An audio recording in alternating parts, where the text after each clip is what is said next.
सहज ही अपनी ओर हम चले वतन की ओर।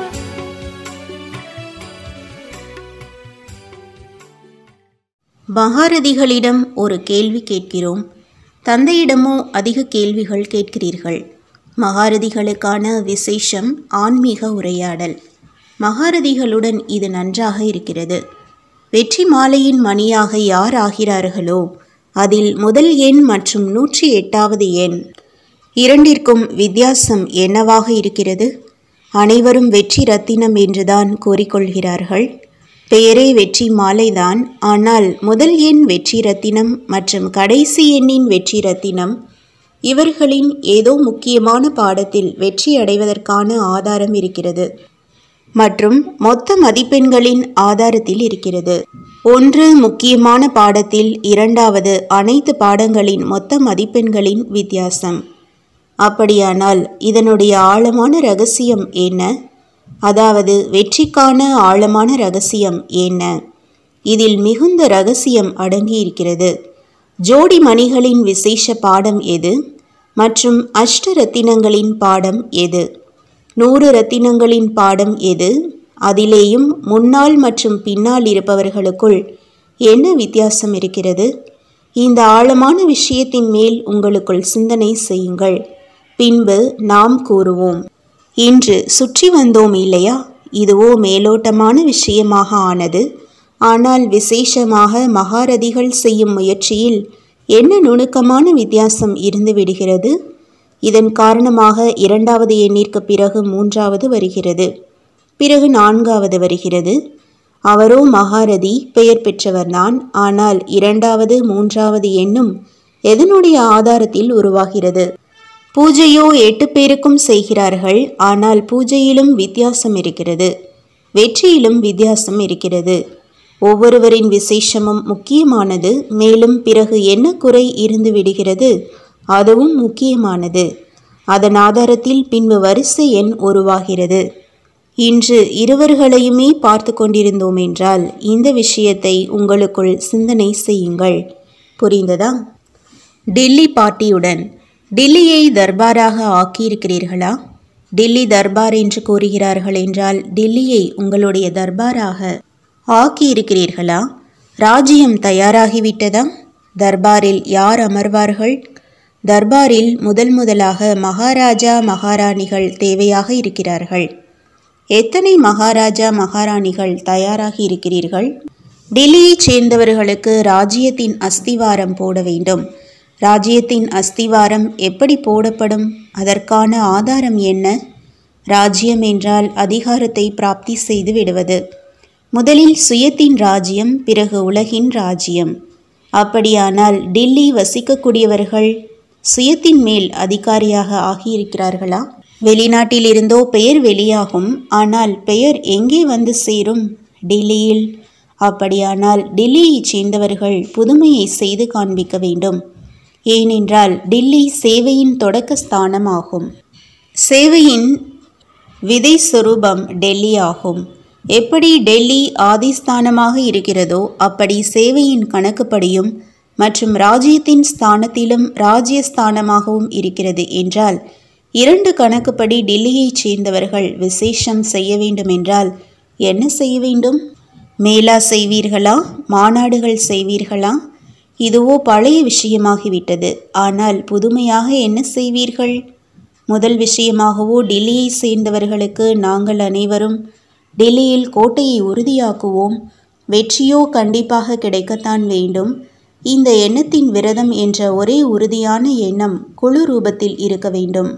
எப்படி ஏதாவது காரியத்தில் வெற்றியடைவதற்காக விரதம் இருக்கிறார்கள் அல்லவா? அதுவோ ஸ்தூலமான விரதம் வைக்கிறார்கள். ஆனால் இது மனதிற்கான விரதமாகும். இந்த விரதத்தினால் பொறுப்பாளராகி எந்த ஒரு காரியமும் செய்வீர்கள். செய்யும் காரியம் சாதாரணமாக இருந்தாலும் கூட முடிவு புதுமையானதாக இருக்க வேண்டும். உதாரணமாக, மாநாடு செய்கிறீர்கள். வெளி தோற்றத்தில் சாதாரணமானதாக இருக்கிறது, ஆனால் வெற்றி புதுமையானதாக இருக்க வேண்டும். எப்பொழுது ஒரே நேரத்தில் மற்றும் அனைவரின் ஒரே எண்ணம் நடக்கத்தான் வேண்டும் என்று உறுதியாக இருக்கிறதோ அப்பொழுது டில்லி என்ன அதிசயம் செய்கிறது என்று பின்பு பாருங்கள். பலகீனமான எண்ணம் இருக்க வேண்டாம், நடக்கத்தான் வேண்டும். அப்படியல்ல, நடந்தேதான் தீரும். ஆகும் ஆகாது இதுவரையிலுமோ நடக்கவில்லை. இது பலகீனமான எண்ணம். ஒரே உறுதியான எண்ணத்தின் பட்டி இருக்கட்டும். பின்பு அனைவரும் டில்லியை பின்பற்றி செய்வார்கள். இப்பொழுது அந்த மாதிரி ஏதாவது புதுமையை காண்பியுங்கள். சொற்பொழிவு நிகழ்த்தினீர்கள், மக்கள் வந்தார்கள், கேட்டார்கள் மற்றும் சென்று விட்டார்கள். சொற்பொழிவு நிகழ்த்துபவர்கள் சொற்பொழிவு செய்தார்கள் மற்றும் சென்று விட்டார்கள். இதுவோ நடந்து கொண்டுதான் இருக்கிறது. இப்பொழுது இரட்டை மேடைகள், ஒன்று சுயத்தின் மற்றும் இன்னொன்று ஸ்தானத்தின் மேடைகளை தயார் செய்யுங்கள். எப்பொழுது இரட்டை மேடை இருக்கிறதோ அப்பொழுது வெற்றி கிடைக்கும். ஸ்தூல மேடையில் கொடி கட்டுவது, ஸ்லோகன் வைப்பது, படங்கள் வைப்பது மிக சுலபம். ஆனால் ஒவ்வொருவரும் சைத்தன்ய படங்கள் ஆவீர்கள். ஒவ்வொருவரின் புத்தியில் வெற்றி கொடி பறக்க வேண்டும். வெற்றி எங்களுடைய பிறப்புரிமை என்று அனைவருக்கும் ஸ்லோகன் ஒன்றானதாக இருக்க வேண்டும். பிறகு பாருங்கள், டில்லியைச் சேர்ந்தவர்கள் அதிசயம் செய்வார்கள். டில்லியைச் சேர்ந்தவர்களுக்கு ஒரு லிஃப்டிங் கிஃப்டும் இருக்கிறது. அது எது? டில்லியை சேர்ந்தவர்களுக்கு அதிலேயும் விசேஷமாக சக்தி சேனைகளின் விசேஷமான குணம் எது? யக்ஞத்தின் ஸ்தாபனை காரியத்தில் டில்லியின் சக்தி சேனையிலிருந்து சுதாமா மாதிரி ஒரு பிடி அவள் வந்தது. அது மிகுந்த மகத்துவத்தின் நேரத்தில் காரியத்தில் உதவுவதாக இருந்தது. அப்படி மகத்துவத்தின் நேரத்தில் ஒருவேளை காரியத்தில் ஒரு பிடி அவளையாவது போடுகிறார்கள் என்றால் அது மிகுந்த வளர்ச்சி அடைந்து விடுகிறது. பொதுவாக இந்த அளவு வளர்ச்சி அடைவதில்லை. தேவையான நேரத்தில் சகயோகம் கொடுத்ததினால் டில்லியை சேர்ந்தவர்களுக்கு விசேஷமாக கிஃப்டிங் லிஃப்ட் கிடைத்திருக்கிறது. தந்தையிடமிருந்து நாடகப்படி டில்லியைச் சேர்ந்தவர்களுக்கு எப்பொழுதும் நிரம்பியவர்களாக இருப்பதற்கான வரதானம் பிராப்தியாகி இருக்கிறது. டில்லியின் பூமியில் அஸ்திவாரம் நன்றாக இருக்கிறது. உதாரணமாக, ஆகுபவர்களின் விசேஷ சகயோகம் கிடைக்கிறது. டெல்லியின் சேவை மற்ற சேவை ஸ்தானங்களுக்கு உதாரணமாக இருக்கும். எப்படி தொடக்கத்தில் விசேஷத்தை காண்பித்தீர்கள், அதேபோல் இப்பொழுதும் காண்பியுங்கள். அதற்கான சகயோகம் கிடைத்துவிடும். டெல்லியைச் சேர்ந்தவர்கள் வெளிநாட்டினரை விட நல்ல திட்டம் உருவாக்க முடியும். ஏனென்றால் இங்கு மிகுந்த சேவைக்கான சாதனம் இருக்கிறது.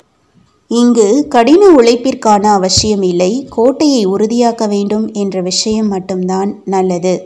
எப்பொழுது அனைவரின் எண்ணம் என்ற விரல் ஒன்றாக சேருமோ அப்பொழுது ஒவ்வொரு காரியத்திலும் வெற்றி இருக்கும்.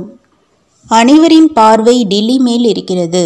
எப்பொழுது ஒவ்வொருவரின் நெருக்கத்தில் வந்து கையோடு கை சேர்ப்பீர்களோ அப்பொழுது முற்றுகை இட முடியும். கையோடு கை சேர்ப்பது என்றால் எண்ணம் ஒருமித்திருப்பது. அனைவரிடமும் ஒரே மாதிரியான ஊக்கம் உற்சாகம் இருக்கட்டும். ஊக்கம் உற்சாகத்தை ஊட்ட வேண்டியதாக இருக்க வேண்டாம். நல்லது. முயற்சி செய்வதில் ஆழமான விஷயம் என்ன? மேலும் உயர்ந்த முயற்சி எது? ஒவ்வொரு எண்ணம் மூச்சில் இயல்பாகவே தந்தையின் நினைவு இருக்க வேண்டும். இதைத்தான் நினைவு சொரூபம் என்று கூறுவது. எப்படி பக்தியிலும் இடைவிடாது அந்த சப்தம் ஒலிக்க வேண்டும், இடைவிடாது ஜபம் இருக்க வேண்டும் என்று கூறுகிறார்கள். அதே மாதிரி முயற்சி செய்வதும் நிரந்தரமாக இருக்க வேண்டும். இதைத்தான் உயர்ந்த முயற்சி என்று கூறுவது. நினைவு செய்ய வேண்டியதாக இல்லாமல் நினைவு வந்து கொண்டே இருக்க வேண்டும். இதுதான் மகாரதிகள் செய்யும் முயற்சியாகும். மகாரதி என்றால் இயல்பான நினைவு. மகாரதியின் ஒவ்வொரு எண்ணமும் மகானாக இருக்க வேண்டும். எவ்வளவிற்கு எவ்வளவு முன்னேறி சென்று கொண்டே இருப்பீர்களோ அந்த அளவு சாதாரண தன்மை அழிந்து கொண்டே இருக்கும். மகான் தன்மை வந்து கொண்டே இருக்கும். இதுதான் முன்னேறுவதின் அடையாளம். நல்லது. வரதானம்: 3 காலங்கள் 3 உலகங்களின் ஞானத்தை தாரணை செய்து புத்திவான் ஆகக்கூடிய விக்ன விநாசக் ஆகுங்கள்.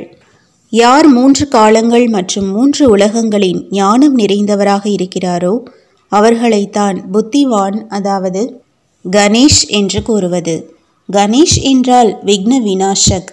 அவர் எந்தவிதமான சூழ்நிலையிலும் விக்ன ரூபம் ஆக முடியாது. ஒருவேளை யாராவது விக்ன ரூபம் ஆனாலும் கூட நீங்கள் விக்ன விநாசக் ஆகிவிடுங்கள். இதன் மூலம் விக்னம் அழிந்துவிடும். விக்ன விநாசக் ஆத்மாக்கள் சூழ்நிலை சுற்றுப்புறத்தையும் மாற்றம் செய்து விடுவார்கள். அதை பற்றிய வர்ணனை செய்ய மாட்டார்கள். ஸ்லோகன்: தன்னுடைய நடத்தை மற்றும் முகம் மூலம் சத்தியத்தின் பண்பை அனுபவம் செய்விப்பதுதான் உயர்ந்த நிலையாகும். ஓம் சாந்தி. तुम बच्चों को तो सर्विस करनी है, जो बाबा कहते हैं सबको ये बताओ कि देखो तुम्हारा एम एंड ऑब्जेक्ट ये है, एक गीता है बढ़िया, ये राजयोग है ना बच्चे। कैसे है राजयोग? बिल्कुल सहज है कि बाप को याद करो तो ये वैसा मिलेगा तुमको। ओम शांति।